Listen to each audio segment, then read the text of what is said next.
Algunas escenas de este programa han sido recreadas. Palmira, una isla tropical en los mares del sur. Durante la mayor parte del año está deshabitada. Pero por una extraña coincidencia, en junio de 1974, 6 veleros convergieron en esta isla pequeña.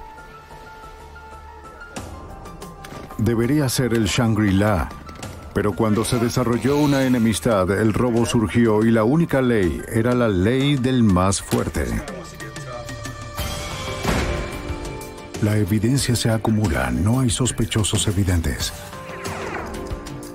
El centro de comercio es bombardeado. Ted Kaczynski es arrestado.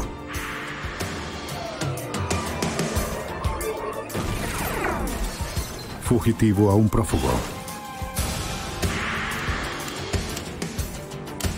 Los archivos del FBI.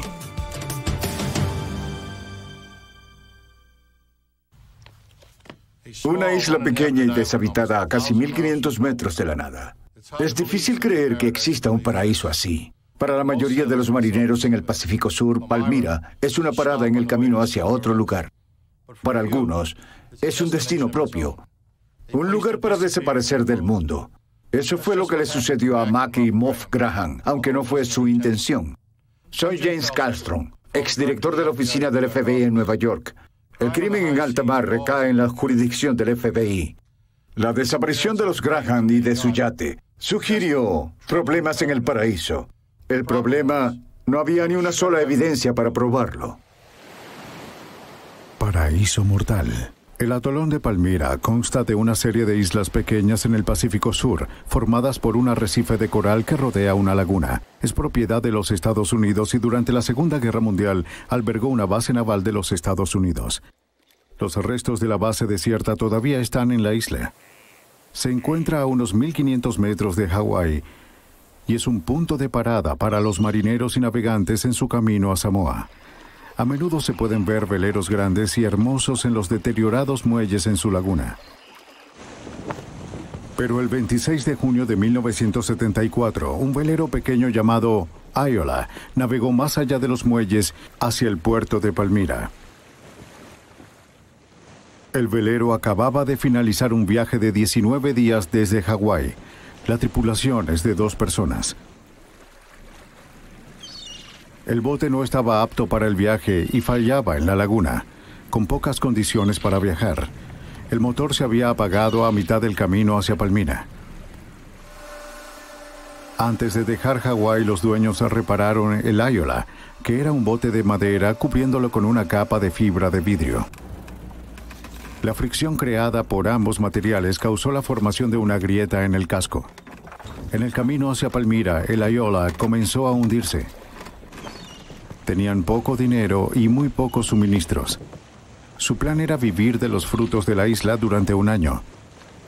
Llegaron a un acuerdo con algunos amigos para que les llevaran suministros a la isla, los cuales cambiarían por una cosecha de marihuana que pretendían cultivar.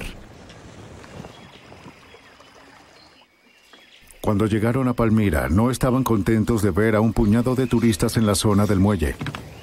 Esperaban tener la isla solo para ellos. Al llegar a la orilla, fueron recibidos por un comité de bienvenida. No era en absoluto lo que esperaban. Soy Stephanie. ¿Cómo están?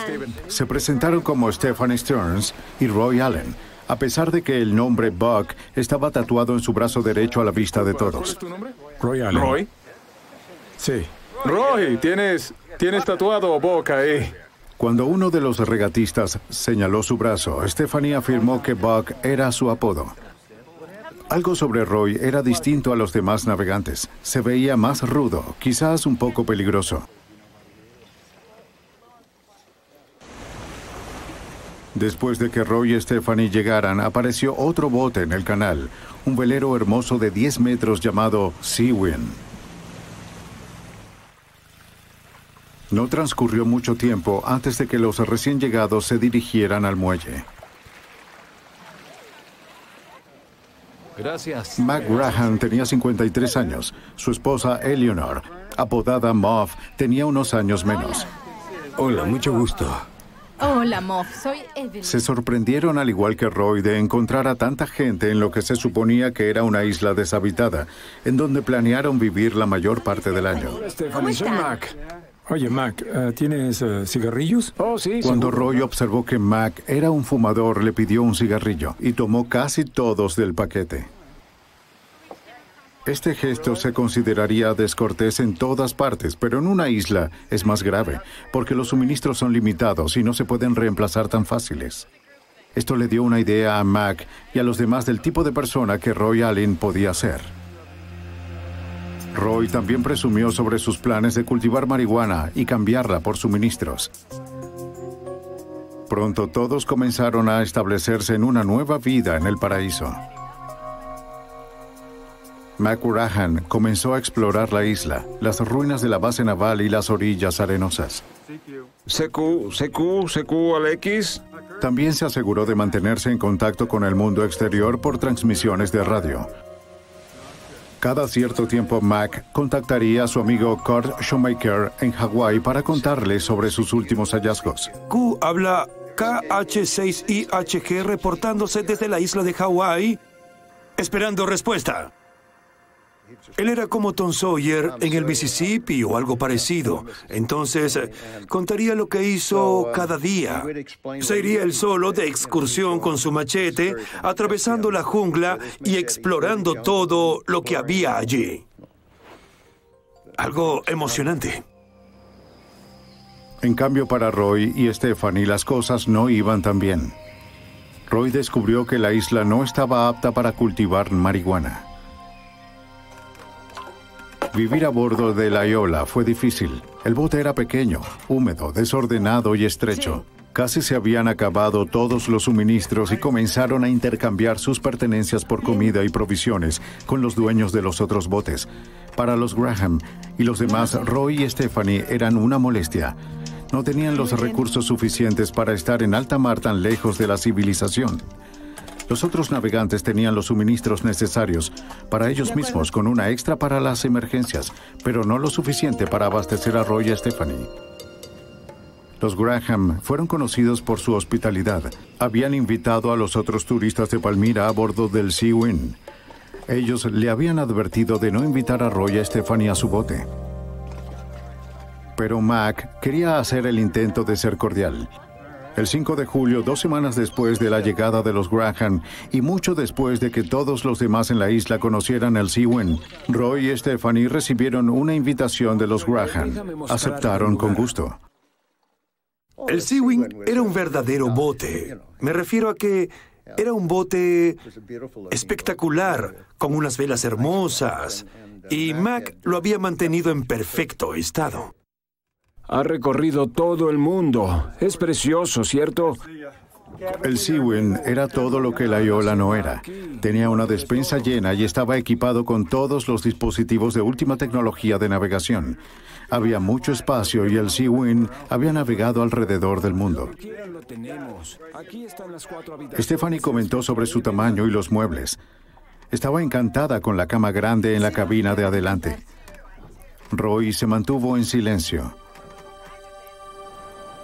Cuando Roy se da cuenta de que las condiciones en las que vivía no eran las más aptas, decidió mudarse a una tienda improvisada en la playa. Stephanie se quedaría a bordo del bote. Para entonces, Roy y Stephanie intercambiaron la mayoría de sus pertenencias con los otros navegantes por comida y suministros. Además de comerciar y rogar, no tenían nada que ver con los demás. Su situación empeoraba cada día. La mayoría de las plantas de marihuana con la que contaban por dinero habían sido devoradas por insectos. Aunque Palmyra tiene abundantes recursos naturales que incluyen peces, cangrejos, huevos de aves y cocos, Roy no sabía cómo sobrevivir de la tierra. Para atrapar peces, les disparaba con su revólver calibre 22. Como de costumbre, Mac continuó con sus conversaciones semanales de radio con Kurt y lo mantuvo informado acerca de Roy y Stephanie. Se habían mudado al final de la laguna y no tendrían nada que ver con el otro grupo. Y comenzaron a suceder cosas extrañas. Empezaron a plantar marihuana para ver si podían cultivarla. Él necesitaba, creo que se estaban quedando sin comida, así que necesitaban cocos. Tomó una sierra eléctrica y cortó un árbol de cocos para obtener algunos cocos, lo cual es algo estúpido. También enojó a Mac Graham. Mac amaba la isla y no era tolerante con las formas destructivas de Roy. No tienes que hacer eso para conseguir uno de estos. ¿Por qué no subes y Un día bajas se uno? enfrentó a Roy.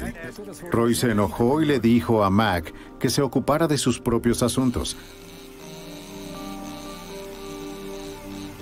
La hostilidad entre ellos crecía. El 13 de julio, Muff Graham le escribió una carta a su madre. Para empezar, no estaba contenta de vivir en una isla, y el tener a Roy y a Stephanie aumentó sus dudas.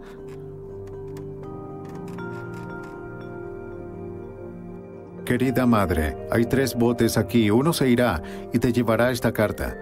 Eso nos deja solos con la pareja hippie que planea quedarse y vivir de la tierra. Por pura casualidad decidieron quedarse en Palmira. Roy y Stephanie se han quedado sin azúcar, sin cigarrillos y no sé qué más. Han intercambiado con otros veleros. Luego nos preguntarán a nosotros. Muff envió la carta con Bernard y Evelyn Leonard, quienes se iban de Palmira luego de una breve estadía. Los Grahams ya habían hecho arreglos para recibir las cartas desde la radio de Kurt Shoemaker, quien se las leía a Mac en sus sesiones semanales de radio. Durante ese periodo de tiempo recibía cartas de ambas madres, la de él y la de ella, y luego se las leería. Como uno de los botes de allá se iría, traerían las cartas con ellos y luego las enviarían cuando estuvieran en Honolulu o en donde sea. Por lo que la comunicación iba y venía. Y algo interesante es que una de las cartas que leí, la madre, creo que tenía 80 años, dijo que estaba preocupada por ellos. Les dice que deberían irse de ese lugar porque algo les va a suceder. Un día, cuando Mac estaba hablando con Kurt, le dijo que Roy había enviado un mensaje con uno de los navegantes a sus amigos en Hawái. Se suponía que debían llevarle suministros a Roy y a Stephanie a Palmira, y le dijo a sus amigos que respondieran a través de la radio de Kurt. Mac le preguntó si había escuchado alguna noticia de ellos, pero Kurt no había escuchado nada, y cuando Mac le contó de Roy y Stephanie, hubo algo que lo preocupó. En estas conversaciones mencionaba el otro velero y le dije que estas personas sonaban sospechosas. Le dije que tuviera mucho cuidado y me respondió que se podía cuidar él solo. Estaré bien, así que le dije que debería salir de allí él mismo. Uno de los dos debía irse. Michael. No quiero escucharlo. No me interesa. Los ánimos de Roy y Stephanie se estaban deteriorando. Durante las primeras semanas de agosto, el sonido de voces enojadas se escuchaba con frecuencia en toda la laguna. Los otros turistas de la isla vieron a Roy como un hombre violento y malhumorado que era peligroso y debía evitarse. Luego, a mediados de agosto, otro bote llegó a Palmira y se quedó unos días. Norman Sanders y Thomas Wolf estaban de camino hacia Samoa. La noche antes de partir, bebieron unos cócteles con Mac y Muff. Hablaron sobre la Ayola. Sanders era un experto en navegación. Les dijo que le había ofrecido a Roy consejos para llevar el Ayola a Samoa. Dijo que le había sugerido a Roy y a Stephanie ir para allá, pero Roy se había enojado y rechazó la ayuda. Wolf le advirtió a los Graham que sería fácil para una pareja inocente desaparecer en un lugar como Palmira. En respuesta, Mac abrió un cajón y sacó una Magnum 357. Le aseguró a los demás que podía cuidarse solo. Soy más fuerte que él, dijo Mac con mucha confianza. Wolf y Sanders se fueron de Palmira al día siguiente. El grupo de personas que estaban allí, los diversos botes, cada uno se dirigía a alguna parte y se fueron unos tras otros. Durante los 2 últimos meses, los turistas venían y se iban. Pero con la partida de Wolf y Sanders, el 17 de agosto, las cosas cambiaron. Este era el final de la temporada cuando la mayoría de los marineros se detendrían en Palmira. Mac y Muff Graham estaban solos en la isla con Stephanie y Roy. El 27 de agosto, Mac habló con Kurt Shoemaker. Roy, Stephanie y los Grahams habían estado solos en Palmyra durante 10 días. La tensión entre Mac y Muff Graham y Roy y Stephanie había aumentado. Muff sabía que Roy tenía una pistola y una sierra eléctrica, y en un momento lo habían visto con un soldador. Esto la asustaba y quería alejarse de Palmyra, pero Mac no quería irse. Los veleros se habían movido a los lados opuestos de la laguna y las parejas se ignoraban entre ellas, pero luego sucedió algo inusual. Habla el KH6IHG. Estaba hablando con él y mientras hablábamos escuchó una voz femenina que gritaba. Lo estaba llamando. Y él dice, ¿qué está pasando? Espera un minuto, iré a la parte de arriba a averiguar. Y dice, maldición, viene hacia acá en su lancha. Y dice que trae pastel para él. Y dice, supongo que quieren hacer las paces o algo, ¿no? Esas fueron las palabras que usó. Dijo, será mejor que atienda esto con mucho cuidado. Y yo le dije, de acuerdo, como acordamos para la próxima semana a la misma hora. Le dije que tuviera cuidado y hablábamos luego. Y eso fue todo.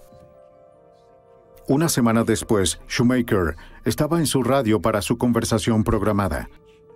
Por primera vez desde que Mac y Muff se marcharon de Hawái, no había respuesta del Sea Wind. Estaba preocupado por eso. Intenté comunicarme por mucho tiempo, entre unos 20 y 30 minutos, tratando de hacer contacto. Luego volví a contactarlos unos días después. Traté de nuevo, nada. Luego las semanas siguientes, en varias ocasiones, lo intenté una y otra vez.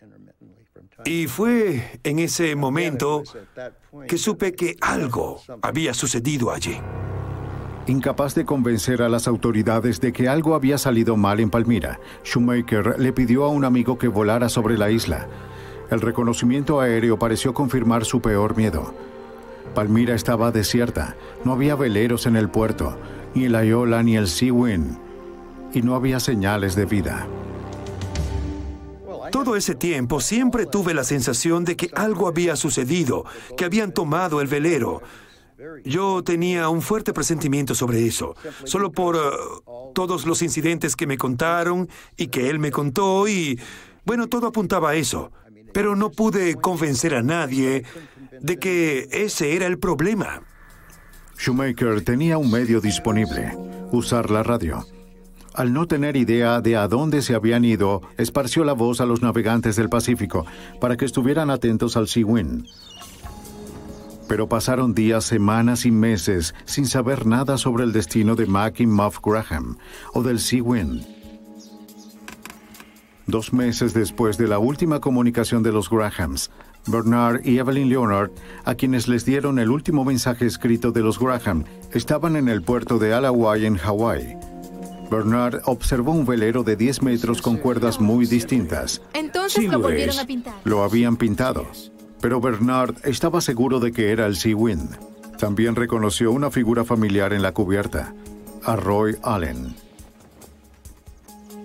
Conscientes de las tensiones que habían existido entre los Graham y Roy y Stephanie, y sabiendo que no se sabía nada de los Grahams durante un tiempo, Leonard llamó de inmediato a la Guardia Costera. La Guardia Costera estaba al tanto de la desaparición del Sea Wind. Cuando Leonard les explicó que los dueños no estaban en el bote, los oficiales de la Guardia Costera sintieron que esto podría llevarlos a algo fuera de su jurisdicción. Llamaron al FBI. La llamada fue atendida por el agente especial Calvin Shishido, quien trabajó en la oficina de campo de Hawái del FBI. Mi trabajo allí era una mezcla general de investigaciones criminales, investigaciones de seguridad, antecedentes. Era una oficina tan pequeña que no podíamos dividirnos. Teníamos que encargarnos de todo lo que llegaba. No lo sé. Shishido aceptó reunirse con la Guardia Costera y con los Leonards en la Marina, aunque lo que escuchó no era tan decisivo para asegurar la participación del FBI. Tal vez los dueños estaban en tierra o tal vez habían vendido el bote. Quizás no era el Sea Wind. Después de que llegaron los Leonards, les enseñaron el velero. No parecía haber nadie a bordo.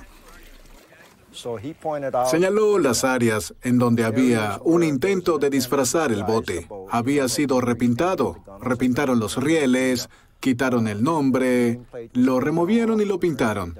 y otras cosas que señaló para demostrar que de verdad era el Seawind.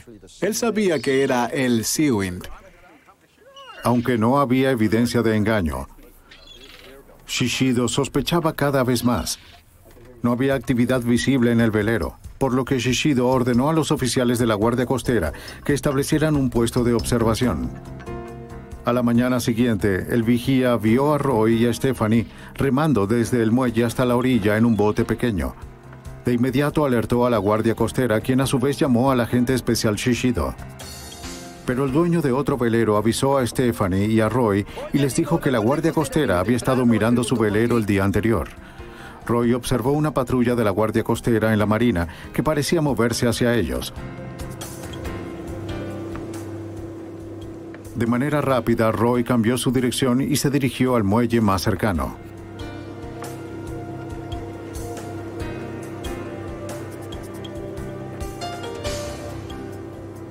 Después de dejar que Roy se fuera, Stephanie comenzó a remar de vuelta al Seawind.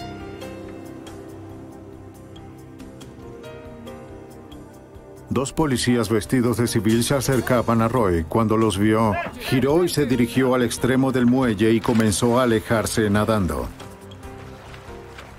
Los policías encontraron una billetera en el muelle. Dentro estaba la identificación de este Roy Allen.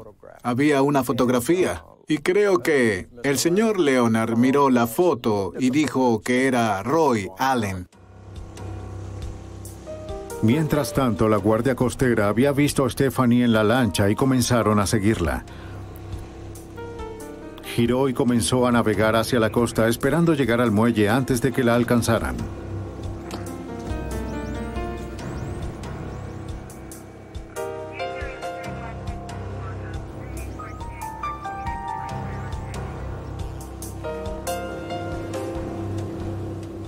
Cuando llegó al muelle, saltó y comenzó a correr, pero no tenía a dónde ir.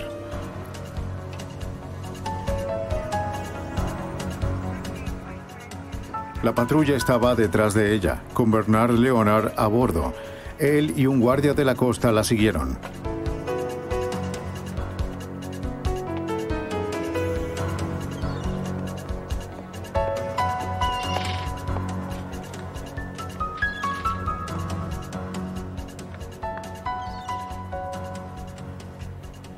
La vieron entrar rápido por las escaleras de un hotel.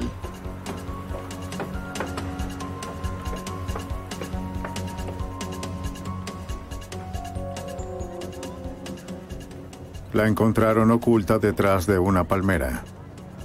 De inmediato reconoció a Leonard de Palmira. Venga con nosotros.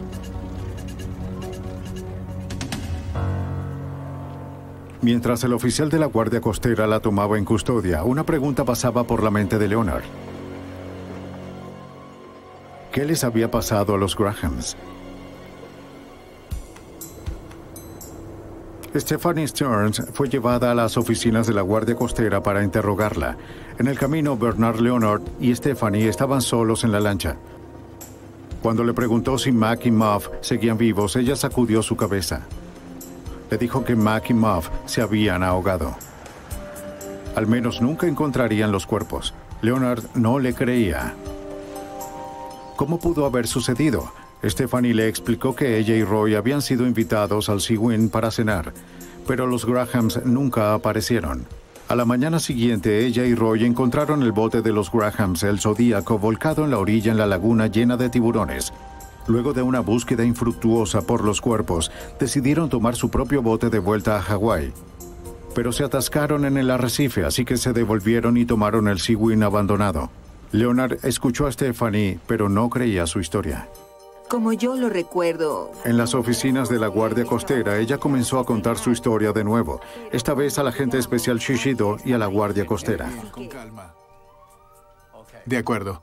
Así fue como sucedió. Ocurrió de la forma como se los estoy Dinos los contando. detalles de lo que les sucedió. En algún momento recuerdo hablar con ella.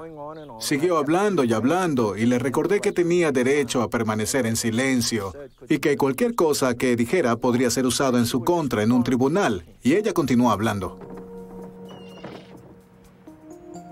Stephanie les dijo que ella había llegado al Sea Wind con Roy a la hora de la cena.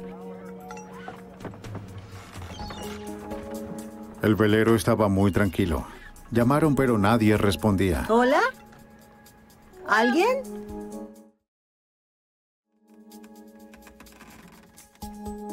¿Mac? ¿Muff? Hola.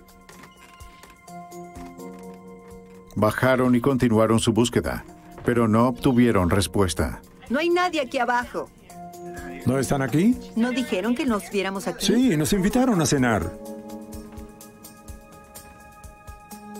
Asumieron que los Graham se habían ido a pescar para la cena y podían ponerse cómodos hasta que regresaran.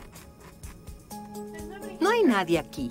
Según Stephanie, los Grahams nunca aparecieron, De por lo acuerdo. que decidieron pasar la noche en el Sea Wind. Pensaban que en cualquier momento aparecerían los Grahams.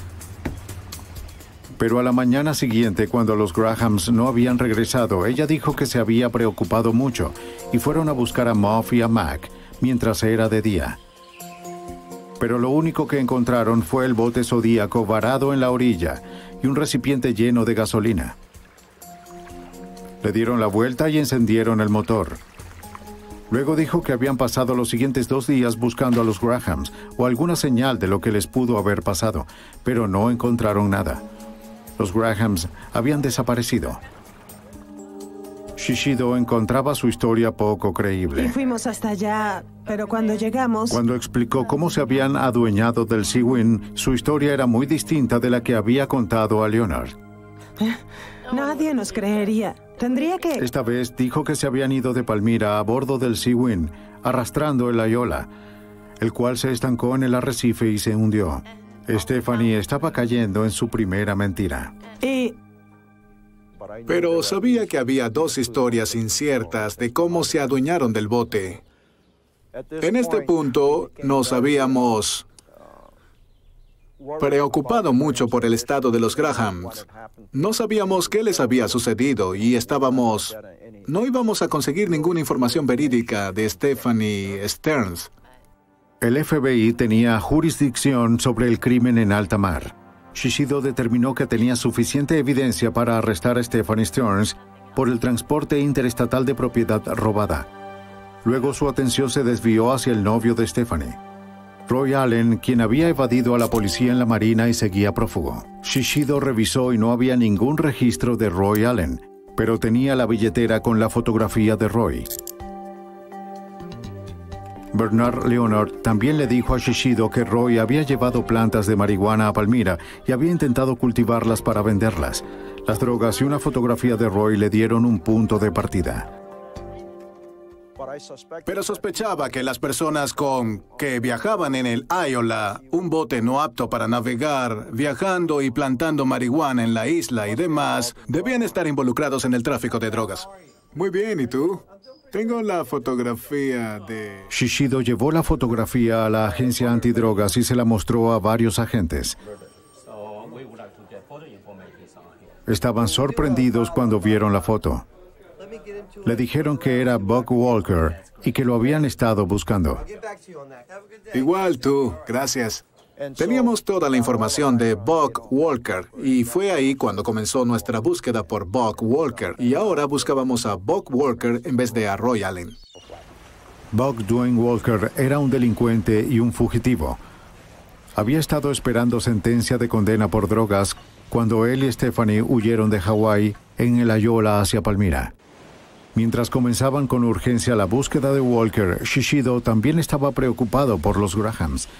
Sabía que Stephanie estaba mintiendo y cambiando los detalles de lo que había ocurrido en Palmira. No confiaba en su historia sobre el destino de los Grahams. Siempre existía la posibilidad de que los Grahams estuvieran vivos y varados en la isla. Shishido hizo arreglos para que él y otros agentes viajaran hacia Palmira para ver si podían encontrarlos. Decidimos ir hacia Palmyra para ver si los Grahams estaban varados ahí, en busca de comida, o podían haber estado amarrados todo ese tiempo sin moverse y sus vidas en peligro. Así que decidimos ir para allá a revisar, y lo hicimos. En la isla encontraron restos del campamento que Buck Walker había abandonado. Tomaron fotografías y examinaron a fondo el sitio. No hubo señales de los Grahams en la isla. Sin embargo, Shishido encontró varios descubrimientos curiosos. Recuerdo haber recogido una escotilla que luego fue identificada como una escotilla perteneciente al Iola. La escotilla era importante porque ningún marinero saldría a alta mar sin su escotilla. Sin ella le entraría agua al velero, lo que causaría que se hunda. Esto le indicó a Shishido que Roy y Stephanie tenían la intención de hundir el Iola. Usando estas pistas, Shishido comenzó a desarrollar su teoría sobre lo que le pasó a los Grahams. Mi teoría era que habían atado a la pareja y los metieron en el Iola y hundieron el Iola. Y era la única explicación que teníamos porque no podíamos encontrar el Iola y no había forma de que el Iola estuviese en Hawái. Porque ciertamente no navegarían el Seawind y el Iola por su cuenta. Shishido encontró algo en el viejo almacén naval que llamó su atención. Una de las cosas que observé fue que en un viejo taller o almacén había un bote de rescate aéreo o un bote de rescate marino y tenía lugar para 3 contenedores donde pusieron suministros. Y de los 3 espacios faltaban 2 recipientes. El tercero seguía allí. Y claro, estábamos buscando a 2 personas. En mi mente, de manera sospechosa, pensé que estos 2 recipientes, como eran tan grandes, podían contener los restos de la pareja. Mientras tanto, continuaba la búsqueda de Bob Walker. El 8 de noviembre de 1974, luego de pasar 10 días oculto en los terrenos de la isla de Hawái, Buck apareció en una pequeña aldea, alejado de las rutas principales. Alquiló una habitación y fue a un restaurante por una bebida.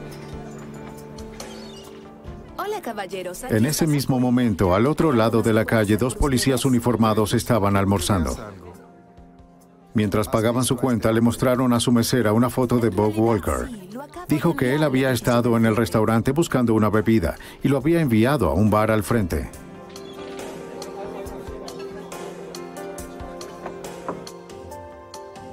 Los oficiales lo vieron sentado en el bar y llamaron al FBI. Buck fue arrestado bajo el cargo de fugitivo. Le leyeron sus derechos y fue arrestado sin forcejear. FBI, queda arrestado. Al interrogarlo, Buck no reveló nada que pudiera ayudar a la investigación.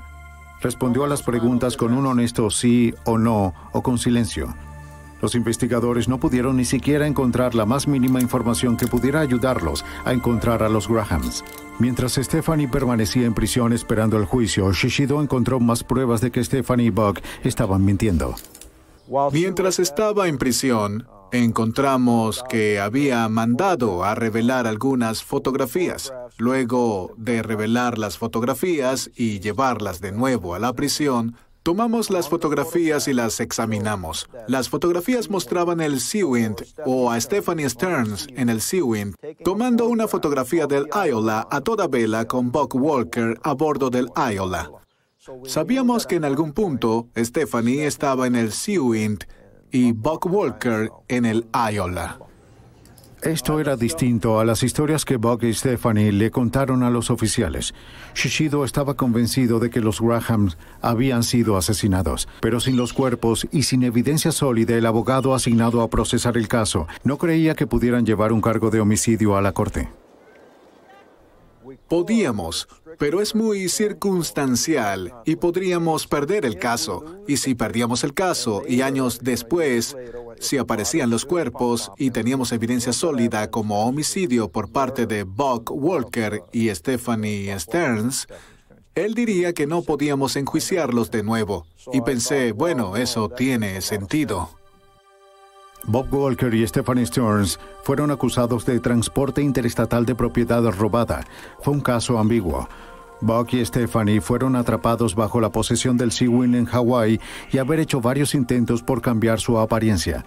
Buck lo había registrado bajo su nombre como un velero casero. Encontraron culpables a Buck y a Stephanie. Buck Walker recibió 10 años por su condena anterior de drogas y 5 años por robo del Seawind. Stephanie Stearns recibió 2 años por su participación en el robo del velero. Pero Shishido estaba convencido que la pareja había matado a Mac y a Muff Graham y que en algún lugar o alrededor de Palmyra estaba la evidencia para probarlo. Solo podía esperar que algún día apareciera y luego acusar a Buck y a Stephanie por homicidio.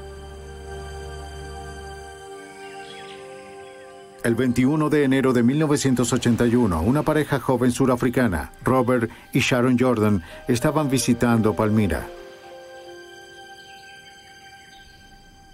Casi 7 años han pasado desde que Mac y Muff Graham desaparecieron. Esa tarde, Sharon fue a caminar a la playa e hizo un descubrimiento sorprendente.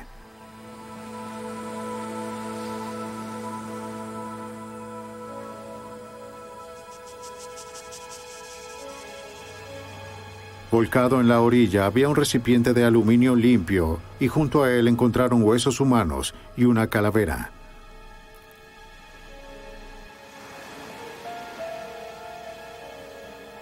Alrededor de los huesos había un reloj de pulsera. Ella había escuchado la historia de Mac y Muff Graham y de inmediato contactó a la Guardia Costera. Carl Shishido se estaba poniendo al día con el papeleo cuando escuchó parte de la conversación al teléfono. Primero escuchó las palabras huesos humanos y luego Palmyra. ¿Dónde queda Palmyra? Está bien, de acuerdo. El agente era nuevo y nunca escuchó del caso. Shishido se levantó de inmediato. ¿Con quién hablas? ¿Quién llama?, preguntó. El agente le dijo que era la Guardia Costera. Shishido tomó rápido el teléfono y le dijo a la Guardia Costera que quien haya encontrado los huesos permaneciera en la isla y esperara por ellos. Cuando había escuchado eso, estaba emocionado, porque pensé, vaya, alguien encontró algunos huesos y tenían que ser de los Grahams. Y me dije, finalmente. El FBI va a Palmyra a examinar los huesos. Shishido y el equipo de investigación volaron hacia Palmyra para examinar los nuevos descubrimientos. Si los huesos que Sharon Jordan encontró pertenecían a cualquiera de los Grahams, el FBI podía establecer la causa de la muerte. Le enseñaron a Shishido los espantosos hallazgos, un cráneo, huesos humanos, un reloj de pulsera y un cable, todo cerca de una caja metálica abierta idéntica a la que Shishido vio en los botes de rescate en su visita previa a la isla. Especuló que el cable había sido enrollado alrededor de la caja y de alguna forma se había soltado. Luego, cuando la caja llegó a la costa, se había abierto y los huesos se habían salido. Como se había extraviado un segundo recipiente del bote de rescate, Shishido presintió que la otra víctima podía estar adentro. Se enviaron buzos para buscar alrededor del agua, en busca de un recipiente igual al que encontraron en la playa. Pero los buzos no encontraron nada en las aguas llenas de tiburones. Cuando Shishido regresó a Honolulu, envió el recipiente, el cable, el cráneo y los huesos al laboratorio del FBI en Washington, D.C. para examinarlos. El cráneo pertenecía a una mujer caucásica en sus 40 o 50 años. Su historial dental indicó que pertenecía a Muff Graham. El cráneo también tenía señales de quemadura en la córnea del ojo izquierdo y un agujero en la sien izquierda. El FBI concluyó que el contorno del agujero concordaba con una herida de bala, pero debido al tiempo de la herida no se podía decir de forma concluyente que fue causada por una bala. La caja de aluminio fue analizada por la unidad elemental de análisis del FBI. Encontraron pruebas de quemaduras fuera de la caja. Luego el FBI tenía que determinar si el cráneo había estado dentro de la caja. Cortaron una sección rectangular y le realizaron una serie de pruebas. Descubrieron que la pieza rectangular contenía restos de proteína humana, prueba concluyente de que la caja contuvo un cuerpo.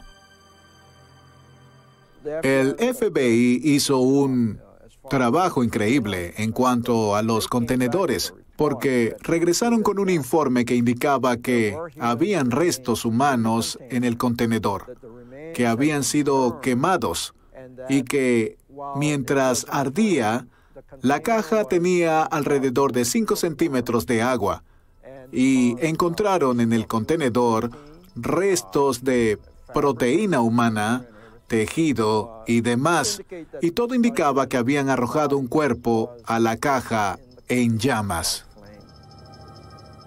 Como Shishido había sospechado, Muff Graham no se había ahogado, había sido asesinada. Ahora el FBI creía que tenía la evidencia suficiente para acusar a Buck y a Stephanie por el homicidio de Muff Graham. Tras cumplir su pena de cárcel por el robo del Sea-Wind, Stephanie tenía un trabajo administrativo en California. Fue arrestada y puesta en custodia.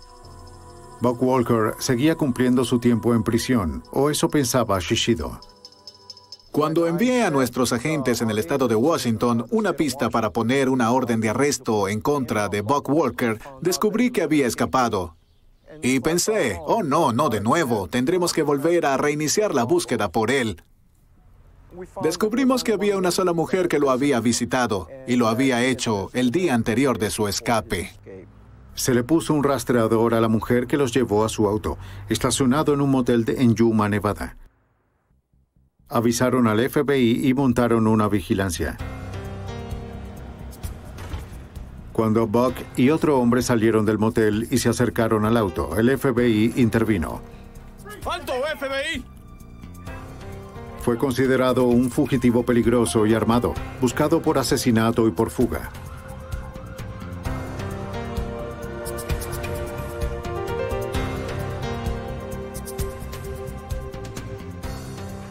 En el asiento de adelante del auto encontraron sedantes y miles de dólares en efectivo.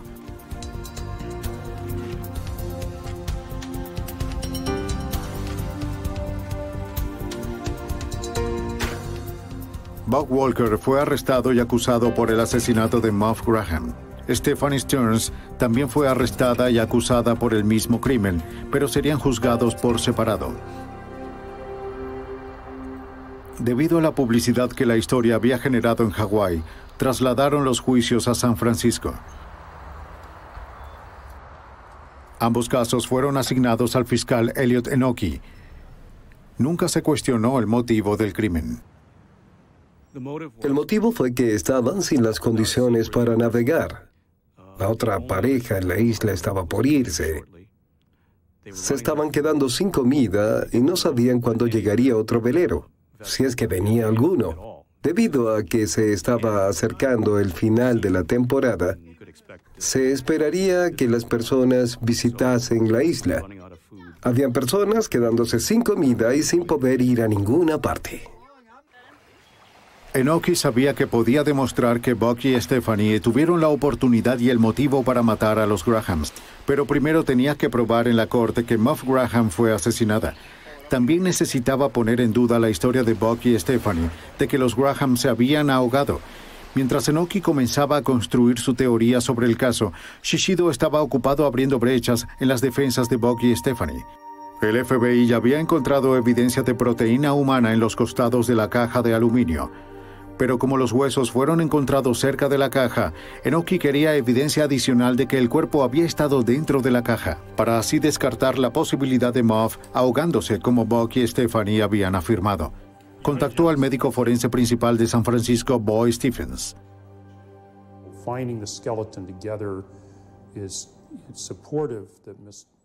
Es favorable encontrar el esqueleto unido porque la señora Graham estuvo dentro de esa caja y sus huesos estaban unidos. No es posible para mí decir que sus huesos se habrían mantenido unidos si hubiera estado fuera de la caja. Sin embargo, los problemas que se presentaron es que el esqueleto tiene que permanecer unido, incluso después de estar desarticulado. Y ese es un razonamiento sólido que no podía haber ocurrido si ella hubiera muerto y se encontrara en el fondo de la laguna. El segundo es que el esqueleto tiene que llegar completo a la orilla y eso no es posible. Shishido decidió comprobar la historia de Buck y Stephanie de que la lancha de los Graham, el Zodíaco, la habían encontrado volcada. Por supuesto, la investigación luego mostró que si el bote se había volcado de la forma en la que dijeron que lo habían encontrado, el motor exterior no hubiera funcionado debido al agua salada entrando en el motor. Hicimos una prueba para descubrir si el Zodíaco podía haberse volteado por accidente y tratamos de voltearlo, golpeándolo con 3 o 4 hombres sentados en un extremo del bote y no se volcó. Enoki le preguntó al médico forense Boy Stephens que examinara el cráneo de Muff Graham para corroborar el hallazgo del FBI sobre el asesinato de Muff. Enoki sabía que tener dos fuentes confiables fortalecería el caso. Stephens encontró quemaduras en el cráneo consistentes con el prolongado encierro en una caja como la caja de aluminio. La clave para nosotros fue la parte aplanada del cráneo que indica que había sido colocada contra la superficie dura, sobre todo en el lado izquierdo de la cara, y lo que estoy señalando es la nariz, la órbita de los ojos y lo que sería la mejilla y por supuesto los dientes. Una de las cosas que fue evidente del cráneo de la señora Graham es que toda esa área alrededor de la cara había sido lijada, de modo que era una superficie plana. Imaginen que tomo este cráneo y lo pongo sobre una superficie plana, y supongamos que esta mesa está cubierta de papel de lija, y lo muevo de un lado a otro durante un tiempo. En algún momento la rebajaría hasta tener una superficie plana. Había un segundo plano que mostraba que el cráneo había cambiado de posición y expuesto de nuevo a una superficie plana con movimiento durante un periodo de tiempo. Usamos eso como argumento de que el cráneo había estado dentro de la caja moviéndose. Si el cuerpo hubiera sido enterrado en la arena del coral, no hubiera un cambio que esperaríamos ver. Y en un ataúd no se observa si alguien está enterrado con tierra o con tierra coral. Se observa si están en un contenedor de superficie dura. Habían pocas marcas de mordidas de animales e insectos en el cráneo, que eran consistentes con los restos que habían sido expuestos a la superficie por un corto periodo de tiempo. Al parecer después de que la caja llegó a la superficie y se abrió. Pero, ¿qué hay sobre las quemaduras en el cráneo y la caja metálica? ¿Eso mostró un intento de destruir el cuerpo? Una de las preguntas que nos hacíamos es si podíamos probar que el cráneo fue quemado con un soldador. Las personas que estuvieron en Palmira cuando Buck y Stephanie llegaron, vieron a Buck con un soldador.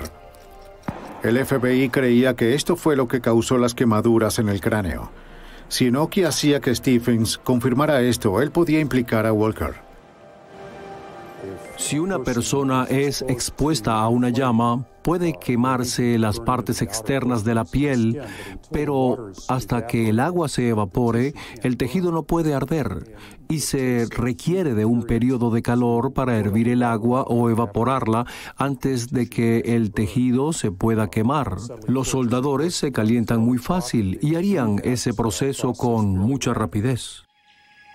Las marcas en el cráneo mostraban el uso de una fuente extrema de calor. Otra prueba de que Muff había sido asesinada. De manera abrumadora, la evidencia forense probó que Muff Graham había sido asesinada. Se fijó una fecha del juicio. Un juicio que involucra a personas que viven en alta mar presenta algunas complicaciones. El FBI citó alrededor de 40 testigos y se aseguraron de que permanecieran en San Francisco durante el juicio. El agente especial Hal Marshall fue asignado al caso. La primera vez que me involucré fue cuando me trasladé en 1981 a Honolulu. Los testigos estaban llegando desde todas partes del mundo. Sharon Jordan, su esposo y sus dos hijos vinieron 2 veces desde Sudáfrica. Y una de las situaciones más difíciles fue que ellos, muchas de estas personas, eran navegantes que no se mantuvieron en contacto. Lo último que supimos de alguno de ellos fue que estaban en una bahía en Hawái, en un velero sin rumbo fijo. Era cuestión de traerlos a San Francisco. En algunos casos tuvimos que esperar 2 o 3 días, a veces posponiendo por las condiciones climáticas y cosas así, que nos exigía estar seguros de que estarían allí cuando los necesitáramos. Por suerte, todo salió a la perfección. Solo habían 2 sospechosos y Buck tenía un extenso historial criminal. ¿Pero Buck cometió él solo el crimen o Stephanie también estaba involucrada? Ella era la última persona que se sabía que tuvo contacto con los Grahams el día que les llevó un pastel. Elliot Enoki creyó que Stephanie tenía una ventaja grande de su lado. Bien, tenía una opción. Podía culpar a Walker. Y a pesar de que no lo hizo de forma directa, su abogado sí lo hizo en la forma en que se discutió y presentó el caso. Así que eso le dio una opción muy grande que Walker no tenía. O si él lo había hecho era algo mucho más difícil de concretar debido a las circunstancias y personas involucradas. Él es quien tiene un antecedente mucho más grande que el de ella. El testimonio sobre él disparando a los peces con su arma. Me refiero a que él tenía muchas más cosas de su parte, que no estaban en la parte de ella. Pero otras de las diferencias importantes es que Stephanie testificó en el caso. Walker no lo hizo. De esa forma, ella refutó cualquier reclamo de conocimiento o de participación en cualquier tipo de homicidio. Pero a través de su testimonio, dejó un espacio amplio para que su abogado argumentara que el señor Walker tuvo la oportunidad y los medios para cometer un asesinato. Un jurado encontró a Bob Walker culpable luego de unas horas de discusión. Recibió la sentencia de cadena perpetua. El famoso abogado Vincent Bigliosi defendió a Stephanie Stearns, quien los convenció de su inocencia. Fue absuelta de todos los cargos cuando convenció al jurado de que Buck no solo había actuado por su cuenta, sino que trató de ocultar el crimen de su novia.